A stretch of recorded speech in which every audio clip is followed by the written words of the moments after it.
একটা সময় আসে যখন কাউকে হারানোর ভয় থাকে না, কারণ তখন বুঝে যাই যে থাকার সে কারণ ছাড়াই থাকবে। জীবনে কিছু মানুষ আসে, খুব আপন হয়ে যায়, তারপর একদিন কোনো ঝগড়া ছাড়াই দূরে চলে যায়। প্রথমে অনেক প্রশ্ন থাকে, আমি কি কোনো ভুল করেছিলাম?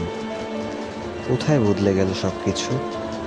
তারপর সময় শেখায়, সব সম্পর্কের শেষের জন্য কাউকে দোষী হতে হয় না। কিছু মানুষ আসে আমাদের জীবনের একটা অধ্যায় হয়ে, গল্পের পুরোটা হয়ে নয়। তাই এখন আর কাউকে ধরে রাখার চেষ্টা করি না। যে থাকতে চায় তার জন্য দরজা খোলা, আর যে চলে যেতে চায় তাকে শুধু একটা কথাই বলি, ভালো থেকো। তোমার জায়গাটা হয়তো থাকবে না, কিন্তু তোমার গল্পটা থেকে যাবে।